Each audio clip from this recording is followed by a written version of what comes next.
Hello and welcome to Media Canvas, a show in which I consume a piece of media and then I review it. I finished my series I was planning to do the review on last month, and then took the time to sit on it and see where my final thoughts are. As a fan of pre Disney expanded universe Star Wars books, comics, video games, etc., there was a lot of excitement I had for getting a series focusing on a Mandalorian bounty hunter, even knowing and understanding where the Mandalorians were after the events of Clone Wars, the animated series. Which should clue you in on that I am reviewing The Mandalorian. Taking the final couple of weeks for my thoughts to settle was important to my final thoughts. Going over the plotline without spoilers is hard, but I'll do my best. To start off, when the series was announced, I expected a set of one off episodes where the Mandalorian would receive a bounty and then we would get the process of bringing the bounty in, locating the bounties, planning to get the bounty out of a fortress or from a remote planet with great defenses, etc. And this is what it first felt like, with a nice callback to the space westernish feel we had in Star Wars A New Hope.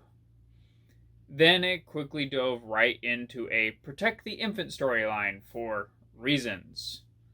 Honestly, it doesn't make any sense to me why the Mandalorian decided to protect Grogu. I suppose it could be because the Mandalorian, our primary character, was rescued as a child by the Mandalorian people and is referred to as a foundling, someone who wasn't born to Mandalorian culture but became part of the culture. Sure, Grogu, the creature everyone refers to as Baby Yoda, is a Force user, but the Mandalorian doesn't know that when he decides against turning the bounty in. The first season's plot revolves exclusively around running away from the remnants of the Empire to protect Grogu, without much else to it.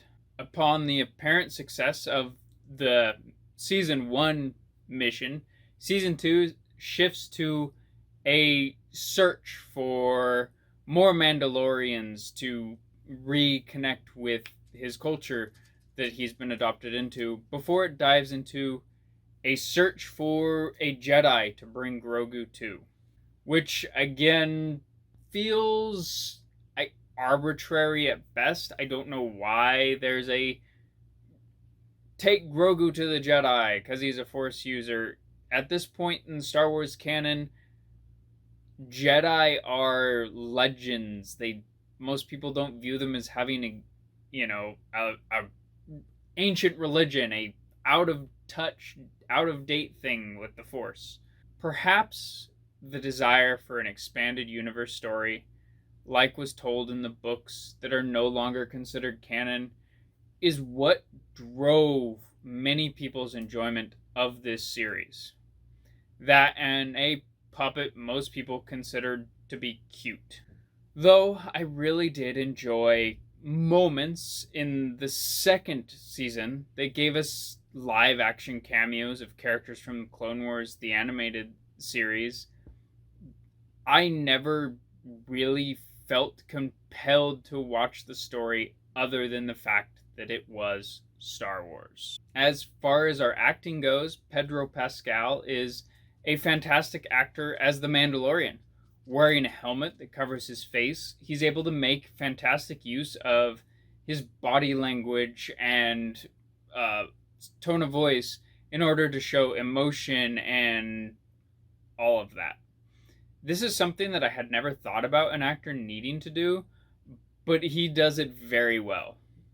There are a variety of other characters popping in and out at different points in the story, most notably the ones I mentioned before from the Clone Wars animated series, and some of them stood out extremely memorably as a good translation from the Clone Wars animated series to live action, and some of the performances, well, not memorable in that way or just in their acting, uh, none of them were disappointing. I was happy with acting across the board in the series. Now, when we talk about acting, it would be easy to ignore the effects that come from the use of puppetry that is done very well here. A acting as a puppeteer using a puppet is a talent in its own.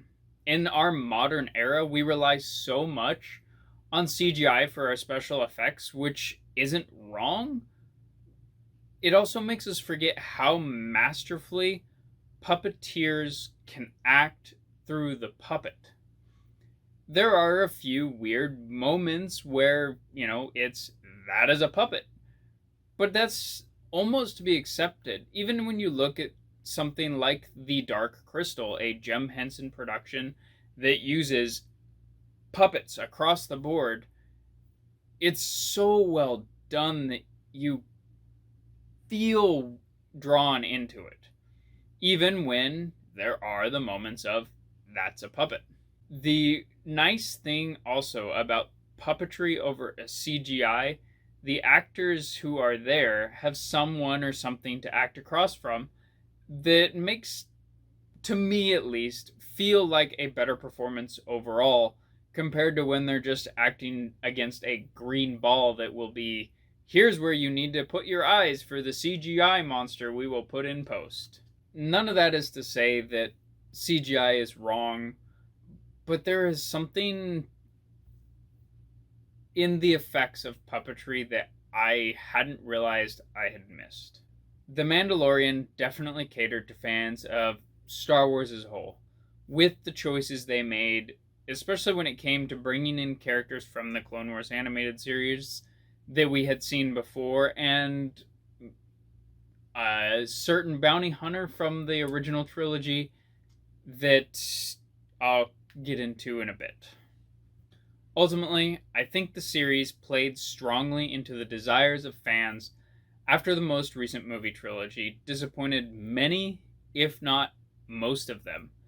I personally feel like they're okay movies in Star Wars, but they don't stand out to me the way the original trilogy did or the expanded canon stuff from the books and so on. That created a hype that made people want to enjoy it more than they actually did, and then they felt compelled to continue with it. For me, Mandalorian was good enough to remind me why I'm a Star Wars fan, and sometimes that's all someone can hope for. So, at the end of the day, Mandalorian only gets a 2 out of 5. And a promise to review the Book of Boba Fett, our bounty hunter from the original trilogy that they bring in on season 2 and do some things with. And since they're intrinsically tied together with the story due to choices they made with the Book of Boba Fett, I feel like it only makes sense to review that next week, immediately following this one. That way they're boom, boom, in succession. If you like what I do, you can subscribe to the podcast on most podcast apps or find it on YouTube. My YouTube and Twitter are Damekage.